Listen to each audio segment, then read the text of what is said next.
Hello viewers, ఎలా ఉన్నారు? నేనైతే బాగున్నానండి. మీరు కూడా బాగుండాలని మనస్ఫూర్తిగా కోరుకుంటున్నాను. ఈ వీడియో వచ్చేసి అప్పుల గురించి అండి. చాలామంది అప్పులు అనే మహమ్మారిలో ఇరుక్కుపోయి ఎలా బయటపడాలా, ఎంత తొందరగా బయటపడాలా, ఏం చేస్తే ఎలాంటి టిప్స్ పాటించితే మనం ఈ అప్పుల మహమ్మారి నుంచి బయటపడతామని అనుకుంటూ ఉంటారు. అలాంటి వారి కోసం ఈ వీడియో అండి. అలాగే అప్పులు అనేది మెయిన్గా ఎవరికి అవుతాయంటే మధ్యతరగతి వారికే అండి. ఎందుకంటే మనకే చాలని జీతాలు వస్తాయి. అలాగే ఒకటే ఇన్కమ్ సోర్స్ ఉంటుంది. దాంతో మనకి అవసరాలు వచ్చినప్పుడు మనము అప్పు అనే దాంట్లో ఇరుక్కుపోతుంటాము. తర్వాత వన్స్ అప్పు చేసిన తర్వాత దాన్ని ఎలాగ తీర్చుకోవాలో తెలియక ఇంకొక అప్పుల మీద అప్పులు చేసి ఇరుక్కుపోతూ ఉంటాము. సో అలాంటి వారి కోసమే అండి ఈ వీడియో నేననేది. సో మొదటిదిగా అప్పులు ఉన్నప్పుడు సపోజ్ ఫర్ ఎగ్జాంపుల్ మనకి ఒక 500 రూపీస్ అప్పు అనేది ఉందనుకోండి. ఆ ఒక అప్పు ఉన్నప్పుడు రెండవ అప్పు చేయకోకుండా ఉండేదానికి ట్రై చేయాలి. అలా కాకోకుండా ఈ 500 అప్పు ఉండగానే ఇంకొక 500 అప్పు చేయడం అనేది ఎంతవరకు కరెక్ట్ కాదండి. ఉన్న అప్పునే ఎలా తీర్చాలి, ఎలాంటి టిప్స్ పాటించితే మనం తీర్చగలుగుతాము అనేది చూసుకోవాలి. కానీ అలా కాకోకుండా ఈ 500 అప్పు ఉండగానే ఇంకొక 500 నేను అప్పు చేస్తాను అని చెప్పడము అస్సలు కరెక్ట్ కాదండి. ముందే ఉన్న అప్పుని ఎలా తీర్చాలనే పాయింట్ చూడాలి. సో నేను చెప్పేది ఏంటంటే ఉన్న అప్పుల్ని తీర్చాలి, కొత్త అప్పు చేయకోకుండా ఉండాలి. కొత్త అప్పు మ్యాక్సిమం ట్రా చేయకోకుండా ఉండడానికి ట్రై చేయాలి. ఇంకా నా ప్రాణం మీదకి వస్తుంది, నేను ఈ అప్పు చేయకపోతే అన్నప్పుడు మాత్రమే చేయాలి. సో మొదటి పాయింట్ కొత్త అప్పు చేయకూడదు. రెండవ పాయింట్ వచ్చేసి క్రెడిట్ కార్డ్స్ వాడడం అండి. చాలామంది మధ్యతరగతి వారు ఈ క్రెడిట్ కార్డ్స్ వల్లనే అప్పుల పాలు అవుతూ ఉంటారు. ఈ క్రెడిట్ కార్డ్ ఏం చేస్తుందంటే మనల్ని అప్పులకి లాగేస్తుంది. ఏంటంటే మనల్ని అట్రాక్ట్ చేస్తుంది, ఆ స్కామ్లో పడేస్తుంది. మనకి ఏదైనా అవసరం లేకపోయినా కూడా అనవసరమైన వస్తువులు ఏమైనా ఆఫర్లు కనిపించాయి అనుకోండి, ఆ క్రెడిట్ కార్డు ఉంది కదా, మా తర్వాత చూసుకోవచ్చులే దాని గురించి, కట్టేదాని గురించి, ఇప్పుడు ప్రస్తుతానికి క్రెడిట్ కార్డు వాడదాము అని చెప్పి తర్వాత వచ్చే ముప్పు గురించి ఆలోచించకుండా ప్రస్తుతం వచ్చిన ముప్పు ఇప్పుడేం ప్రాబ్లం లేదు కదా, ఉంటే ఉన్న నా అప్పు తీర్చొచ్చులే, అది క్లియర్ అవుతుందిలే, ఇది చూసుకుందాం, ఇది క్రెడిట్ కార్డుతో కొందాము అని చెప్పి ఈ క్రెడిట్ కార్డ్ అనే స్కామ్లో ఇరుక్కుపోయి కొత్త కొత్త వస్తువులు తీసుకొని మళ్ళీ ఇంకొక అప్పు చేస్తూ ఉంటారండి. సో వీలైనంత వరకు ఈ క్రెడిట్ కార్డ్స్ అనేటివి వాడకపోయినట్లయితే మనకి సగం అప్పులు లేనట్టే అండి. మొదటి పాయింట్ వచ్చేసి మీరు ఉన్న అప్పుల్ని తీర్చడానికి ట్రై చేయాలి, కొత్త అప్పు చేయకూడదు. అలాగే ఈ రెండవది వచ్చేసి ఈ క్రెడిట్ కార్డు వాడకం అనేది పూర్తిగా మానేసేయాలి. అప్పుడే మన అప్పులు అనేటివి తీరుతాయి. అలా కాకుండా నేను క్రెడిట్ కార్డు వాడతాను అలాగే అప్పులు తీరుస్తాను అంటే కనుక మనకి అలా చాలా టైం పడుతుంది. అలాగే మనం చాలా స్ట్రాంగ్గా ఉంటేనే, అంటే మన మైండ్ని అందుకు స్ట్రాంగ్గా ఉంచుకోగలిగితేనే క్రెడిట్ కార్డు వాడుతున్నప్పుడు మన అప్పులు తీర్చుకోగలుగుతాం. ఎందుకంటే ఈ క్రెడిట్ కార్డు మనల్ని అట్రాక్ట్ చేస్తుంటుంది. ఆఫర్ 10% ఆఫరు, 20% ఆఫరు, మీరు ఇప్పుడు ఇది కొంటే అని చెప్పి మనం కూడా ఏం చేస్తాము, ఇప్పుడు ఆఫర్ ఉంది కదా కొనేద్దామని చెప్పి కొంటాము. తర్వాత ఇన్ కేస్ కట్టలేకపోయామంటే 45 డేస్కి వాడు పెనాల్టీ వేస్తాడు, క్రెడిట్ కార్డు ఓనరు గారు పెనాల్టీ వేసేసి మనకి డబల్ రాబడతారు. సో వీలైనంత వరకు క్రెడిట్ కార్డు వాడకూడదండి. మూడవ పాయింట్ వచ్చేసి అవుట్ సైడ్ ఫుడ్డు తినడం పూర్తిగా మానేయాలండి. ఎందుకంటే మనకు అప్పులు ఉన్నప్పుడు కొన్ని అనేది పాటించినప్పుడే మనం అనేది ఉన్న అప్పుల్ని తొందరగా కొంచెం తీర్చగలుగుతాము.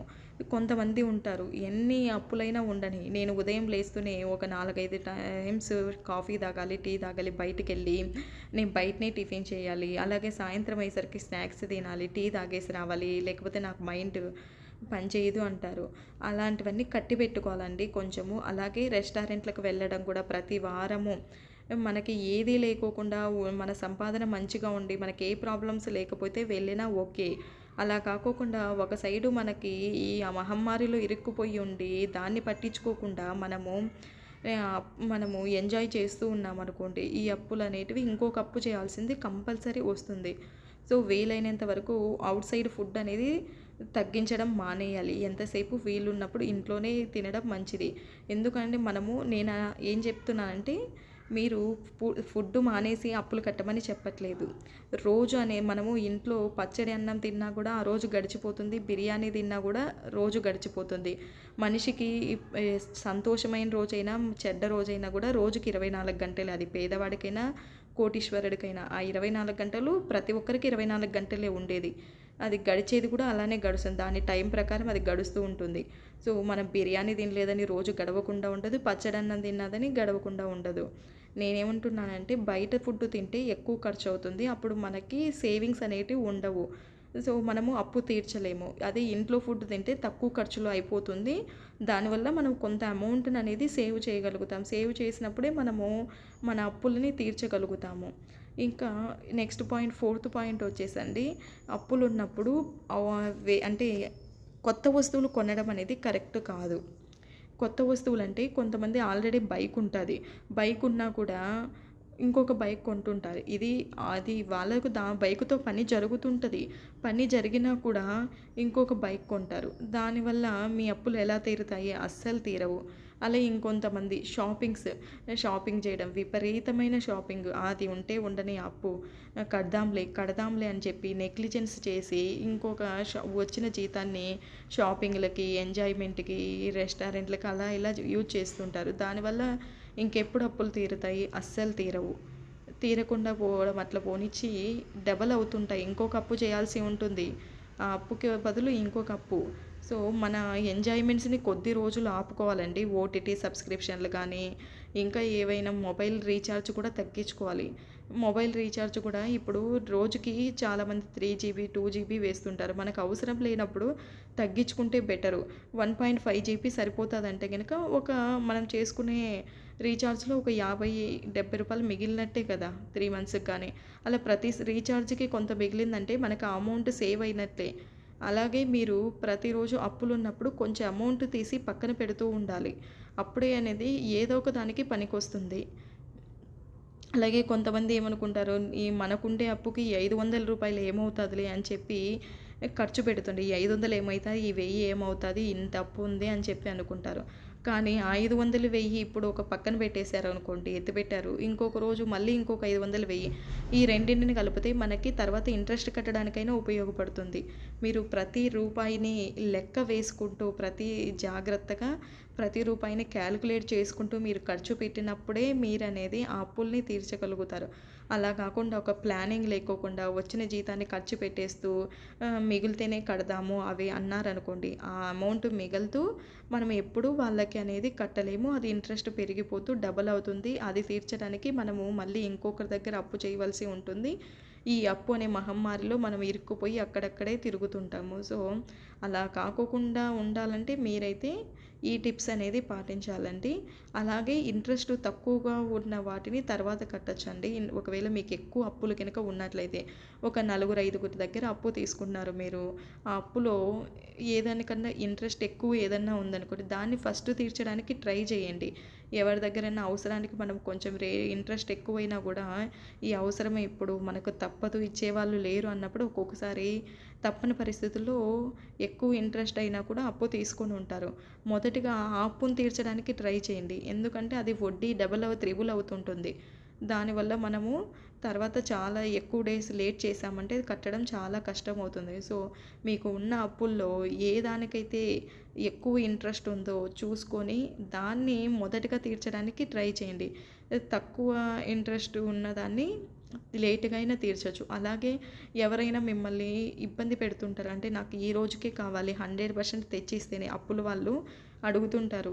అలాంటి వాళ్ళది కూడా వీలైనంత తొందరగా తీర్చడానికి ట్రై చేయండి. ఎందుకంటే ఇవి అనేది మనల్ని మెంటల్ ప్రెషర్‌కి గురి చేస్తాయి. దానివల్ల మనము ఏది ఫోకస్ చేయలేము. మన జాబ్ మీద కానీ, ఫ్యామిలీలో కానీ దేని మీద. మన బాడీ ఇంకా మన హెల్త్ కూడా ఖరాబ్ అవుతుంది. మన కాన్షియస్ అంతా దాని మీదనే ఉంటుంది. ఆ అప్పు మీదనే ఇతను అడుగుతున్నాడు, ఈ టైంకి తెచ్చి ఇవ్వమన్నాడు, కట్టాలి అని చెప్పి. సో, అలాంటి ప్రెషర్ ఉంటే గనుక ఆ అప్పును మొదటగా తీర్చండి. లేదా ఒకవేళ మీకు అలాంటి ప్రెషర్ లేకుండా ఉన్నట్లయితే ఎక్కువ ఇంట్రెస్ట్ ఉన్న అప్పునైతే త్వరగా తీర్చండి. అలాగే ఉన్న అప్పులను తీర్చడానికి ట్రై చేయండి. కొత్త అప్పులనైతే చేయకుండా ఉండేదానికి మ్యాక్సిమం ట్రై చేయండి. నేను చెప్పిన ఈ ప్రతి టిప్పు గనుక మీరు ఖచ్చితంగా ఫాలో అయ్యారంటే ఉన్న అప్పుల్ని చాలా అంటే చాలా తొందరగా తీర్చగలుగుతారండి. అలాగే కొత్త అప్పులు కూడా చేయకోకుండా ఉంటారు. మీకు మెంటల్ ప్రెషర్ నుంచి బయట కూడా పడతారు.